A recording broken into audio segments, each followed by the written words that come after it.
اعوذ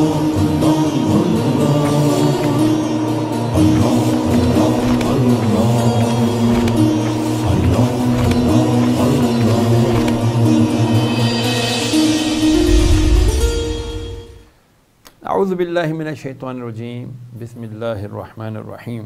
dear viewers and listeners, آپ کی خدمت میں سید شہریار داؤد کا سلام۔ السلام علیکم ورحمۃ اللہ وبرکاتہ۔ آپ کو خوش آمدید کہتے ہیں آپ کے پسندیدہ پروگرام روحانی مسائل کا حل سید شہریار داؤد کے ساتھ میں۔ ویورز اینڈ لسنرز، ہماری دنیا گول ہے، کہا یہی جاتا ہے دنیا گول ہے، اور عام زبانوں میں سے کہا جاتا ہے کہ ارتھ از اے گلوبل ولیج۔ یہ زمین جو ہے ایک گلوبل عالمی ایک گاؤں بن گئی ہے۔ ایسے گاؤں میں ادھر ادھر آئیں بائیں دائیں شائیں سے جدھر سے دیکھو لوگ ایک دوسرے کو پہچان لیتے ہیں۔ تو اب بہت ساری چیزیں ایسی آ گئی ہیں جسے ہم سوشل میڈیا کہتے ہیں، جسے ہم سوشل ایکٹیویٹیز کہتے ہیں۔ ہم آج ایک دوسرے سے بہت زیادہ انٹر ریلیٹڈ ہو گئے ہیں، بہت زیادہ ہمارا ایک دوسرے سے تعلق ہو گیا ہے۔ پتہ چلا کہ جی کوئی 30-35 سال پرانے بچھڑے ہوئے بہن بھائی یا بہنیں بھی اسی سوشل میڈیا کی برکت سے ایک دوسرے کو مل گئے، بھولے بسرے لوگ آپس میں جڑ گئے۔ لیکن کیا کبھی ہم نے سوچا کہ ہماری یہ جو سوشل ایکٹیویٹیز ہیں یہ ہمیں کوئی نقصان تو نہیں پہنچا رہی؟ کہیں ایسا تو نہیں ہے کہ کہیں ہم ان سوشل ایکٹیویٹیز میں ڈوب کر اپنی اصل سے، اپنی حقیقت سے، اپنی بنیاد سے، اپنی فاؤنڈیشن سے دور تو نہیں ہو گئے؟ مجھے لگ رہا ہے ایسا ہے۔ اب دیکھیں، والدین آتے ہیں، بچوں کے ہاتھ میں گیجٹس ہوتے ہیں، اسمارٹ فونز ہوتے ہیں، وہ کیا ہوتے ہیں، آئی پیڈز ہوتے ہیں ان کے پاس، یا مختلف قسم کے ان کے پاس لیپ ٹاپس ہوتے ہیں۔ والدین آتے ہیں، لیکن اس مقام پر جو ہمارا اسلام ہمیں ایک بہت پیاری تعلیم دیتا ہے کہ والدین آئیں تو ان کا ادب کیا جائے، ان کو رسپیکٹ دی جائے، ان کے لیے استقبال کیا جائے، کھڑے ہو جایا جائے۔ لیکن آج بچے کھڑے نہیں ہوتے۔ والدین بات کرتے ہیں، بچے اپنے انہی اسمارٹ فونز میں، انہی لیپ ٹاپس میں مگن رہ کر ان کی طرف توجہ کیے بغیر ان کی باتیں سنی انسنی کر دیتے ہیں۔ نتیجہ کیا نکلتا ہے؟ ہمارے گھر کا سکون برباد ہو جاتا ہے۔ یہ سوشل ایکٹیویٹیز آج ہمیں ایک اور بہت اہم کام سے دور کر رہی ہیں۔ وہ کیا؟ اللہ کو یاد کرنے سے۔ جی ہاں، یہ بہت اہم کام ہے۔ آج انہی سوشل ایکٹیویٹیز کی وجہ سے نمازیں وقت پر ادا نہیں ہو رہی۔ آج انہی سوشل ایکٹیویٹیز کی وجہ سے ہم غفلت میں پڑھ کر اپنا دنیا اور آخرت کا بے انتہا نقصان کر رہے ہیں۔ میں آپ کو ایک واقعہ سناتا ہوں۔ ایک شخص تھا، وہ اللہ کا ہر وقت ذکر کیا کرتا تھا۔ اس نے اپنی لائف کے حصے بنا لیے تھے، میں اتنا حصہ روزی روزگار کماؤں گا اور اس میں بھی اللہ کا ذکر کرتا رہتا، اتنا حصہ میں اپنے بال بچوں کے ساتھ گزاروں گا، اس میں بھی اللہ کا ذکر کرتا رہتا، اور اتنا حصہ میں جو ہوں خاص الخاص صرف اللہ کی عبادت کیا کروں گا، اس کا ذکر کیا کروں گا۔ عرصہ گزر گیا، اس کو ایک دن خیال آیا کہ یار میں اللہ کو اتنا یاد کرتا ہوں لیکن اللہ نے مجھے کبھی رپلائی نہیں دیا۔ مجھے کیسے پتہ چلے کہ مجھے جو ہے نا اللہ تبارک تعالیٰ پسند کرتا ہے، یا جو بھی میں ذکر کر رہا ہوں تو مجھے اس کا کوئی اجر بھی مل رہا ہے، یا اللہ مجھے یاد بھی کر رہا ہے کہ نہیں کر رہا۔ بس یہ اس کا سوچنا تھا، شیطان نے فوراً وسوسہ ڈالا۔ کیا وسوسہ ڈالا؟ ابے یار اللہ تو تجھے یاد ہی نہیں کرتا، تو لگا ہوا اتنے عرصے سے اللہ کو یاد کرنے۔ بس یہ سوچنا تھا، اس نے اللہ کا ذکر کرنا چھوڑ دیا، ذکر الہی موقوف کر دیا۔ ایک رات سویا تو حضرت خضر علیہ السلام اس کو خواب میں نظر آئے۔ تو حضرت خضر علیہ السلام نے پوچھا، اے اللہ کے بندے، تو نے اللہ کا ذکر کرنا کیوں چھوڑ دیا؟ کہنے لگا جی میں نے اللہ کا ذکر اس لیے چھوڑ دیا کہ اللہ تبارک و تعالی مجھے رپلائی تو دیتا نہیں۔ آپ نے فرمایا کیا تجھے رپلائی آیا تُو نے محسوس نہیں کیا؟ پوچھا مجھے رپلائی کب آیا، مجھے جواب کب آیا، اللہ نے مجھے کب یاد کیا؟ فرمایا کہ اللہ تبارک و تعالی نے جب پہلی مرتبہ تجھے اپنا ذکر کرنے کی توفیق بخشی، یہی تو اللہ کا ذکر تھا، یہی تو اللہ کا رپلائی تھا کہ اللہ عز و جل فرماتا ہے کہ میرا بندہ جب مجھے ایک بار کہتا ہے یا اللہ تو میں اسے 3 مرتبہ پکارتا ہوں، لبیک یا عبدی، لبیک یا عبدی، لبیک یا عبدی، اے میرے بندے میں حاضر ہوں، اے میرے بندے میں حاضر ہوں، اے میرے بندے میں حاضر ہوں۔ مانگ کیا مانگتا ہے؟ حضور صلی اللہ تعالیٰ علیہ وسلم نے فرمایا کہ جب بندہ اللہ عز و جل کی طرف 1 قدم چلتا ہے، اللہ تعالیٰ اس کی طرف 10 قدم آگے بڑھتا ہے۔ یہ سمجھانے کے لیے، کیوں اللہ تو جہد سے ان سب چیزوں سے پاک ہے، لیکن ہم سمجھانے کے لیے کہ اللہ کی الفت، اللہ کی محبت انسانوں سے، اپنے بندوں سے کتنی ہے۔ پھر فرمایا جب بندہ اللہ عز و جل کی طرف چل کر آتا ہے، اللہ تعالیٰ اس کی طرف دوڑ کر بڑھتا ہے۔ اللہ اکبر۔ اللہ تعالیٰ 70 ماؤں سے زیادہ، 70 ماؤں سے بھی زیادہ پیار کرتا ہے۔ پھر کیا بات ہے آج ہم اللہ سے غافل کیوں ہو گئے؟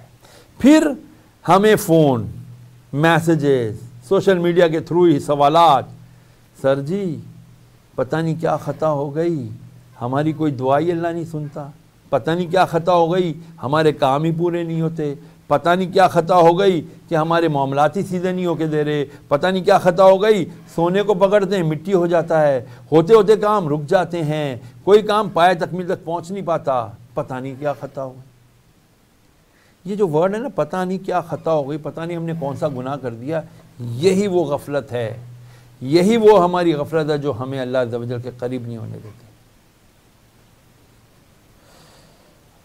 اگر ہم اللہ عز و جل کی بارگاہ میں جھک جائیں اور نگاہ جھکا کر اپنے گریبان کے اندر جھانکنا شروع کریں تو پھر ہمیں نظر آئے گا کہ ہاں ہمیں تو سراپا خطا ہی خطا ہیں، ہم تو سراپا اوپر سے نیچے سر سے پاؤں تک ہم خطا ہیں، گناہوں کے پلندے ہیں، ڈھیر ہیں ہم تو گناہ۔ ہم نے تو اللہ عز و جل کی ایک بات نہیں مانی، اس کو ایک ضرور مانا ہے لیکن اس کی ایک نہیں مانی۔ تو یہ وہ چیزیں ہیں جو ہمیں آج اللہ عز و جل سے دور کر رہی ہیں، اور جب یہ چیزیں اللہ سے دور کر دیتی ہیں نا بندے کو، تو پھر بڑا مشکل ہوتا ہے، کیونکہ بندہ پھر بہت آسانی کے ساتھ شیطان کا شکار ہو جاتا ہے، جو ہمارا ازلی ابدی دشمن ہے۔ وہ چاہتا ہے کہ انسان اور خصوصاً مسلمان اللہ عز و جل کے قریب کسی بھی طرح سے نہ ہونے پائے، اسی لیے وہ بندے کو اللہ عز و جل سے کرتا ہے کیا؟ مایوس، اور مایوسی کفر تک لے جاتی ہے۔ آج کے دور میں جو ہماری اس سوشل ایکٹیویٹیز کے اس پورے جھرمٹ نے، اس پورے جمگھٹے نے ہمیں جو مصروف کر کے رکھا ہوا ہے، اس کی سب سے بڑی وجہ یہ ہے کہ ہم اللہ سے دور ہو گئے ہیں۔ ایک بزرگ رحمۃ اللہ علیہ فرماتے ہیں کہ مجھے تو پتہ چل جاتا جب میرا رب مجھے یاد کرتا ہے۔ کسی نے پوچھا حضرت آپ کو کیسے پتہ چلتا ہے؟ ارشاد فرمایا کہ جب میں اللہ کو یاد کرنے لگتا ہوں نا، میری زبان سے جب سبحان اللہ و بحمدہ، سبحان اللہ العظیم، اور لا الہ الا اللہ، اور لا حول ولا قوت الا باللہ، اس قسم کے جب میری زبان سے کلمات خیر نکلنا شروع ہوتے ہیں، جب میری زبان سے اللہ کا ذکر شروع ہو جاتا ہے، میں سمجھ جاتا ہوں میرا رب مجھے یاد کر رہا ہے، کیونکہ یہاں اللہ تعالیٰ نے قرآن مجید میں فرمایا ہے کہ تم مجھے یاد کرو میں تمہیں یاد کروں گا۔ جب ہم اللہ کو یاد کرتے ہیں تو ہمیں پتہ چل جاتا ہے کہ اللہ بھی ہمیں یاد کر رہا ہے۔ بس اس یقین کو پختہ کیجئے، اللہ عز و جل کی طرف رجوع کر لیجئے، میں بھی آپ بھی، کیونکہ آج بدقسمتی سے ہم دیکھتے ہیں کہ ہم اللہ سے دور ہوتے چلے جا رہے ہیں، اس کے حبیب صلی اللہ تعالیٰ علیہ وآلہ وسلم سے دور ہوتے چلے جا رہے ہیں۔ آج ہمارے معاشرے کو ضرورت کس چیز کی ہے؟ اللہ کی، اس کے حبیب کی محبت کی۔ آج ہم ان دونوں چیزوں سے دور ہیں۔ ہم کس چیزوں میں لگ گئے؟ فضولیات میں لگ گئے، سوشل میڈیا میں لگ گئے، دنیا کی جھمیلوں میں گم ہو گئے، دنیا کی رنگینیوں میں گم ہو گئے۔ خالی دنیا ہی کو نہیں سنوارنا، ربنا آتنا فی الدنیا حسنہ وفی الآخرۃ حسنہ وقنا عذاب النار۔ اے اللہ تو مجھے دنیا کی بھلائیاں بھی عطا فرما اور آخرت کی بھلائیاں بھی عطا فرما۔ اللہ کرے ہمیں یہ دعا کا مفہوم سمجھ میں آ جائے کہ ہمیں کیوں دنیا کی بھلائی منگوائی گئی ہے اور ہمیں کیوں آخرت کی بھلائی بھی منگوائی گئی ہے، پہلے دنیا کیوں بعد میں آخرت کیوں، اس کے اوپر بات کریں گے، لیکن اس مختصر سے وقفے کے بعد کہیں نہ جائیے گا، ملاقات ہوتی ہے ایک مختصر وقفے کے بعد۔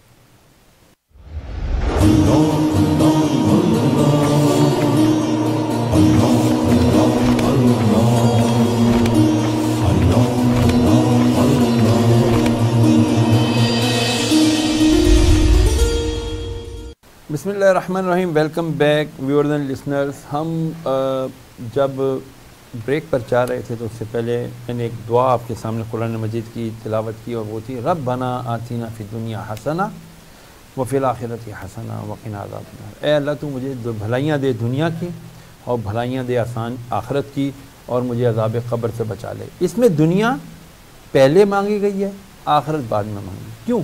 آئیے حدیث مبارکہ بخاری شریف، میرے آقا فرماتے ہیں الدنیا مزرعۃ الآخرہ، او کما قال رسول اللہ علیہ الصلوۃ والسلام، کہ دنیا آخرت کی کھیتی ہے۔ اس دنیا میں اچھائی ہوگی تو ہماری آخرت بھی اچھی ہوگی، اس دنیا میں اگر ہم برائی کریں گے تو ہماری آخرت بھی بری ہوگی۔ تو پتہ چلا کہ دنیا کے اندر بھلائی کریں گے، بھلائی کی توفیق مانگیں گے تو بھلائی ہم سے ادا ہوگی، سرزد ہوگی، ادروائز گناہ تو ہم سے سرزد ہو ہی رہے ہیں۔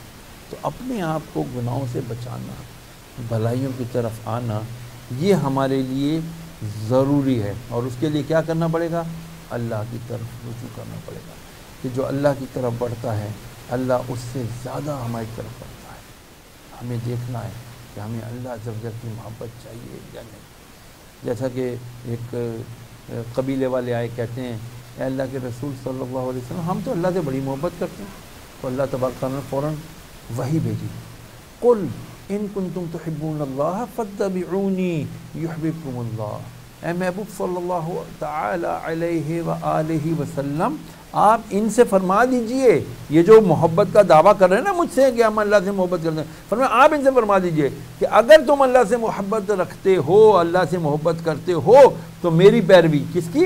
محمد صلی اللہ تعالی علیہ وسلم کی پیروی کرو، تو اللہ تمہیں اپنا محبوب بھی بنائے گا اور تمہارے گناہوں کو بھی معاف فرما دے گا۔ تو آج ضرورت اس بات کی ہے کہ آج جو ہمارے بچے صرف اور صرف ان گیجٹس کی محبت میں، دنیا کے مال کی محبت میں، دنیا کی رنگینیوں کی محبت میں بری طرح سے ڈوب رہے ہیں، ان کی سوچ، ان کی فکر، ان کے دماغ میں ایک ہی بات آتی ہے کہ مجھے کسی طرح مال کمانا ہے، لیکن اس مال کے جائز یا ناجائز، حلال یا حرام ہونے کی کوئی سوچ اور فکر نہیں۔ یہ فکر ہم نے دینی ہے۔ ہمارا پروگرام اسی لیے ہم مرتب کرتے ہیں کہ ہم ایک دوسرے کو اس بات کی اویئرنیس دیں کہ ہم نے حلال کمانا ہے، حرام سے بچنا ہے، دنیا بھی سنوارنی ہے، آخرت بھی سنوارنی ہے۔ تو آئیے اب ہمارے ساتھ لائیو کالرز کا سلسلہ شروع ہو رہا ہے، دیکھتے ہیں کہ ہمارے آج کے شو میں ہمارے سب سے پہلے کالر کون ہیں۔ السلام علیکم ورحمۃ اللہ وبرکاتہ۔ السلام علیکم۔ وعلیکم السلام۔ میرا نام علی ہے اور میں کراچی سے بات کر رہا ہوں۔ مولانا صاحب، میرا سوال یہ تھا کہ مجھے غصہ بہت آتا ہے اور میں بہت اوور ریئیکٹ کرنے لگتا ہوں، اس کی وجہ سے میری شادی شدہ زندگی بھی خراب ہو رہی ہے۔ اس وقت تو پتہ نہیں چلتا، لیکن جب آرگیومنٹ ختم ہو جاتی ہے پھر آپ کو پچھتاوا ہوتا ہے کہ آپ نے زیادہ بول لیا۔ تو آپ مجھے کوئی وظیفہ بتا سکتے ہیں؟ ہاں جی، غصہ، میرے آقا صلی اللہ تعالی وسلم نے فرمایا غصہ جو ہے نا، یہ جہنم کی آگ میں سے ایک حصہ ہے، جہنم کی آگوں میں سے ایک آگ ہے، تو اسے پانی سے ٹھنڈا کرو۔ اب کس طرح؟ جب آپ کو غصہ آئے، سب سے پہلے تو دیکھنا ہے، لوگ جو عام طور پر یہ کہتے ہیں نا غصہ حرام ہے، غصہ حرام ہے، غصہ حرام، نہیں نہیں، غصہ فی نفس ہی حرام نہیں، غصے کا ناجائز اظہار یہ حرام ہے۔ غصہ بالکل آنا چاہیے، کس بات پر؟ یار آج میری نماز فجر قضا ہو گئی، میں کیوں سویا رہا، میں نے نماز کیوں نہیں پڑھی؟ اب اپنے اوپر غصہ کرے، ٹھیک ہے بچوں، آج فجر چھوٹ گئی نا، آج تجھے ناشتہ نہیں ملے گا، آج دوپہر کا کھانا نہیں ملے گا، آج میں یہ نہیں کھاؤں گا، آج میں وہ نہیں کھاؤں گا. بزرگان دین کا پتہ کیا طریقہ ہوتا تھا؟ ان سے کوئی گناہ سرزد ہو جاتا تھا تو وہ اپنے اوپر غصہ کس طرح اتارتے. ایک بزرگ کے بارے میں نے دیکھا، پڑھا کہ وہ شمع جلا لیتے موم بتی اور اپنی انگلی اس کی لو کے قریب لے جاتے، قریب کرتے یہاں تک کہ ان کو جلن محسوس ہونے لگتی، اور قریب کرتے، انگلی اور زیادہ جلنے لگتی. اندر سے آواز آتی، ارے بھائی انگلی جل جائے گی. پھر اپنے نفس کو کہتے، اچھا انگلی جلنے کا ابھی تو لو دور ہے، ابھی قریب ٹچ نہیں ہوئی ہے یہ آگ، تو تمہیں اتنی جلن محسوس ہو رہی ہے، تم کہہ رہے ہو اس کو دور کرو. تو اس وقت کے بارے میں سوچو کہ جب اس گناہ کرنے کے سبب اللہ تبارک تعالیٰ تمہیں جہنم کی آگ میں جلائے گا، اس وقت کیسے برداشت کرو گے؟ یہ طریقہ ہوا کرتا تھا بزرگان دین کا، اپنی نفس کی اصلاح کرنے کا یہ طریقہ اختیار کرتے تھے. غصہ آتا تھا اپنے اوپر آتا تھا، غصہ آنا اپنے گناہوں پر یہ بالکل جائز ہے، اپنے آپ کو بچانا چاہیے گناہوں سے، تب تو غصہ. اب ہمارا غصہ کیسے؟ بیوی نے کھانا پکایا، نمک تیز ہو گیا، کم ہو گیا، یہ کیا پکایا ہے؟ دھاڑ کر کے کھانا اٹھا کے پھینک دیا، یہ دبا کر کے بچے کو چماٹ مار دیا، اور یہ کر دیا وہ کر دیا. یہ ناجائز. ٹریفک میں جا رہے ہیں، ٹریفک جام ہو گیا، کوئی آگے سے کٹ کے نکل گیا، اس کو گالیاں دے دی ہم نے. یہ غصہ یہ ناجائز ہے، یہ حرام ہے. اس قسم کا بیجا غصہ کرنا حرام ہے. اچھا جی آپ نے کہا کہ جی میرا غصہ بہت تیز ہے، تو بھائی جان جب بھی آپ کو غصہ آیا کرے نا تو آپ فوراً کیا کریں؟ حضور نے فرمایا وضو کر لو، کہ یہ پانی جب آپ کلی کریں گے، ناک میں جیسے ہی آپ پانی ڈالیں گے نا آپ کا دماغ ایک دم ٹھنڈا ہو جائے گا، یہ آپ کا بلڈ پریشر فوراً لو ہو جائے گا. حضور نے فرمایا اگر تم کھڑے ہو تو بیٹھ جاؤ غصے کی حالت میں، جب تمہیں غصہ ہے نا اگر تم کھڑے ہو تو بیٹھ جاؤ، بیٹھے ہو تو لیٹ جاؤ، تب بھی غصہ ٹھنڈا نہ ہو تو زمین کے ساتھ چمٹ جاؤ. آج میں آپ کو اس کی میڈیکل سائنس بتا دوں، اس کی ریزنز بتا دوں. کیوں کہ جب سیدھا کھڑا ہوتا ہے اس کا بلڈ پریشر بہت تیز ہوتا ہے، بیٹھ جاتا ہے تو اس کی ساری وینز وغیرہ بینٹ ہو جاتی ہیں. جب وہ بینٹ ہو جاتی ہیں یعنی اس کے مڑ جاتے ہیں اعضاء، تو اس کا بلڈ پریشر اسی وقت کم ہو جاتا ہے، وہ غصے کی حالت خراب ہو جاتی ہے. آپ نے دیکھا ہوگا لوگوں کو جیسے غصہ آتا ہے ہم فوراً ایک گلاس پانی اٹھا کر اس کے قریب ابے پانی پی لے بھائی، پانی پی لے. وہ پانی نہیں پیتا، شیطان اس کو پینے نہیں دیتا. لیکن اس وقت آپ پیار سے محبت سے زبردستی جب اس کو پانی پلائیں گے نا، ایک دو گھونٹ پلائیں گے، فوراً وہ نیوٹرلائز ہو جائے گا اس کا غصہ. اس کے جتنے کیمیکل تیزی کے ساتھ وہ ریئیکٹ کر رہے ہوں گے وہ اسی وقت فوراً نرم ہو جائے گا. ٹھیک ہے. اچھا تو آپ نے یہ کرنا ہے کہ آپ نے جیسے غصہ آئے تو آپ نے پانی پینا ہے، وضو کرنا ہے، بیٹھ جانا ہے. اور سب سے اہم بات بتا دوں، اپنے گھر والوں کو کہیں کہ کھانے کے اندر نمک کا استعمال کم کر دیں، کہ اس سے آپ کا جب بلڈ پریشر کنٹرول میں آ جائے گا، آپ کا غصہ بھی ہو جائے گا، ٹھنڈا ہو جائے گا. اور سب سے آسان طریقہ یہ ہے جیسے غصہ آئے آپ نے پڑھنا ہے لا حول ولا قوت الا باللہ العلی العظیم 3 بار پڑھ کے تھو تھو تھو الٹے کاندھے پہ 3 مرتبہ تھو تھو کرنا ہے. شیطان نے بھاگ جانا ہے، غصہ انشاءاللہ آپ کا کنٹرول میں ہو جانا ہے. آئیں دیکھتے ہیں ہمارے ساتھ دوسرا کون کالر موجود ہے. السلام علیکم ورحمۃ اللہ وبرکاتہ. وعلیکم السلام. مولانا صاحب میں رمشا بات کر رہی ہوں راول پنڈی سے. مولانا صاحب میرا سوال یہ تھا کہ میرے شوہر سے میری علیحدگی ہو گئی ہے اور ساتھ میں وہ اب میرے حصے کے پیسے بھی نہیں دے رہے، تو کوئی وظیفہ بتا دیں جس سے میرا یہ مسئلہ حل ہو جائے.